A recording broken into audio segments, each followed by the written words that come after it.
Hier, c'était les Césars du cinéma. Et Pierre Ninet n'a pas gagné avec Le Comte de Monte Cristo, alors que c'était incroyable. Je suis Edmond Dantès. Je ne suis plus Edmond Dantès. C'est dommage. Ninet, c'est quand même le seul qui n'est pas accusé d'harcèlement sexuel. Au César, en revanche, tout le monde est coupable de manque d'originalité, manque un peu de tout, c'est très fade. Du coup, comme un vrai français, je vais aller et je vais vous décrypter ce qui ne va pas sur les tenues, parce que je trouve ça drôle.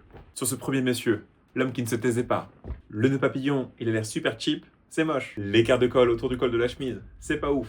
Le cintrage de veste, qui est un petit peu serré sur le bouton devant, c'est pas ouf. Moins 5 sur 10. Paul Guillaume, costume noir qui n'est pas un smoking, un peu triste. La très grosse cravate en satin à l'ancienne, pas cool. Le col de la chemise qui est un peu pas bien calibré et qui du coup remonte, pas cool non plus. Monsieur Sangaré, costume Christian Dior, on le sait parce qu'il y a un petit CD en bijoux. Les bijoux comme ça, c'est pas chic, hein. Pas cool. Et il est super musclé, je pense. Et du coup, il a le rond de l'épaule ici qui ressort vachement. Et du coup, ça fait une veste un peu trop petite aux épaules. C'est non. Mais bon, c'est un film, une histoire incroyable, donc lui, c'est 10 sur 10 quand même. Ne questionnez pas mon objectivité. Le son pour Emilia Pérez.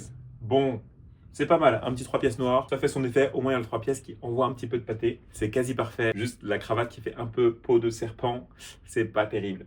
Bye. 5 sur 10. La chemise avec un nœud papillon en mode smoking, mais avec les boutons visibles de la chemise, non, fallait avoir une bouton cachée. Le costume gris avec une fausse pochette. Oh, déjà ça c'est dur, ça se décolle bien autour du cou, donc ça veut dire que c'est une veste trop grande, le col dessus est léger. Le col de chemise il est trop gros pour un nœud papillon, avec un nœud papillon, il faut que ce soit proportionnel. Si vous avez un très gros nœud papillon, vous pouvez avoir un très gros col de chemise, sinon c'est petit col ou col cassé. Et on voit encore les boutons de la chemise sur une tenue un peu smoking. C'est non, full noir c'est toujours compliqué, parce qu'il faut vraiment que la chemise soit très qualitative pour que la couleur soit belle. En fait, le noir, c'est la couleur la plus difficile à teindre et à conserver. Il y a des petits points pour la tentative, mais sinon, bon. Ah, Alain Chabat, sa chemise a l'air chère, vous voyez. Full black, c'est quali, c'est pas mal.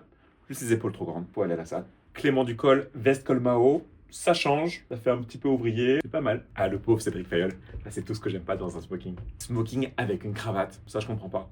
Franchement, ça fait pas de sens. La cravate mal mise qui part sur le côté, ça c'est pas cachère. La cravate qui est pas bien serrée autour du cou et qui du coup se décolle un peu dans l'encolure. Et là on voit dans le mouvement qu'il est un petit peu trop serré à la taille. Un smoking c'est un vêtement élégant, un smoking trop petit c'est vraiment